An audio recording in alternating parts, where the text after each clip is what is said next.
Hello again, my name is Rodney Reynolds and welcome to another video review. Today I'm looking at the FIC Condor Mini Gaming PC. What's included in this package are two serial ATA cables, a serial ATA hard drive power cable, and 4 screws for the hard drive.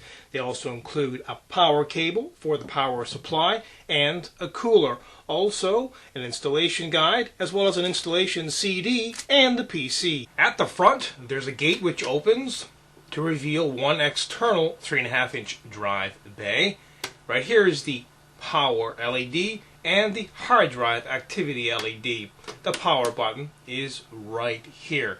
Now there's one external 5.25-inch drive bay, and that's housed in here. You can eject the drive by pressing here. And at the bottom, there's another gate which opens to reveal a headphone jack, 2 USB ports, and an audio digital optical out. At the very top of the case, there's a lever right here. Press it this way to open the case. Also at the top of the case, there are a number of ventilation holes right here. I'll go through the case ventilation a little later on in the video review. At the back of the case, at the very top, is where the PS2 keyboard and mouse gets connected. Right here is where the monitor gets connected. And right here are the 4 USB ports and onboard LAN. Also, it has onboard audio. And they include a 200-watt power supply. And down right here are the 3 expansion slots. Now let's have a closer look at the motherboard in this PC. Well, it's an Intel board, and the BIOS is very basic. There are no overclocking options at all. So if you're getting this PC thinking you're going to be able to overclock, you will not be able to overclock this particular system through the BIOS. Now let's have a closer look at the board. First of all, you can install a socket 478 CPU right here. It takes 2 banks of DDR memory. Also, this board does do dual channel. And right here, the 2 IDE floppy and 2 serial ATA right here. There are a couple of fan headers. One right here for the CPU. There's also one right here. And also, this board does do 8 times AGP, and there are 2 PCI slots. The cooler that's included with this product is quite neat. They include a 70mm fan right here. This fan will blow air across the heatsink. You can see the heatsink has a number of these fins. It's all aluminum, and the base right here is very thick and smooth, and that will allow great contact between it and the CPU. Installing the cooler is quite simple. First of all, install the CPU into the socket, then carefully place the cooler on top. Next, tighten the 4 screws down all the way. The CPU cooler is responsible not only for keeping the CPU cool, but providing case ventilation. There's one fan right here. This fan will take cool air from the outside of the case through the number of ventilation holes at the bottom of the case and then port it right out at the top.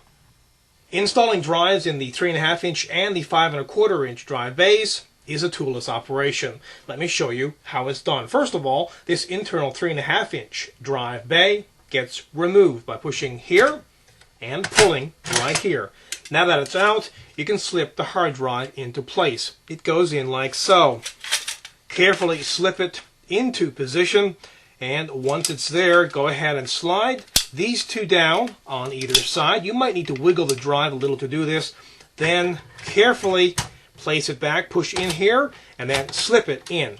The external 3.5-inch drive and the external 5.25-inch drive get installed in a similar way. Of course, the cage is not removable in this case. You just slip the drive into place, and once it's in position, lock it in. Well, you saw how the case opened up, but you can also detach this part of the case completely. Just flick this up, pull it out, and do the same over there, and this section can be detached.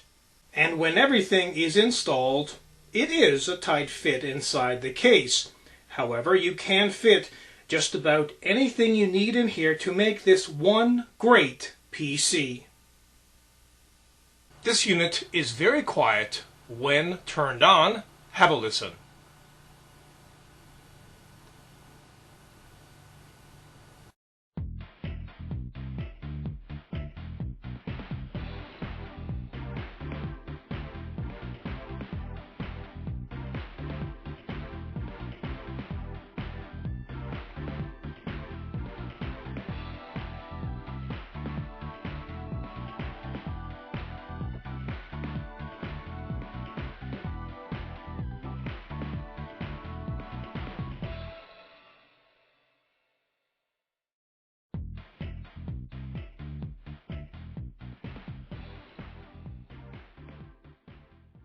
With a nice fast Intel socket 478 CPU in this, it's a nice system. However, if you're using it for gaming, I recommend right away get a nice fast video card, because the onboard graphics that are on this, well, they're really not intended for use in any kind of hardcore 3D gaming, as the results have shown.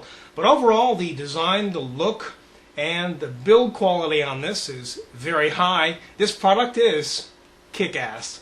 Again, my name is Rodney Reynolds, and this has been another video review. Be sure to check back very soon. I will have a brand new one for you then. Also, pop into my website at www.3dgameman.com. And while you're there, you can go into the forums and register. And remember, registration is completely free. Also, keep in mind, you can find out a lot more on this product in the forums. And as a final note, if you love watching my video reviews, please help support 3dgameman.com. Until the next time, take care.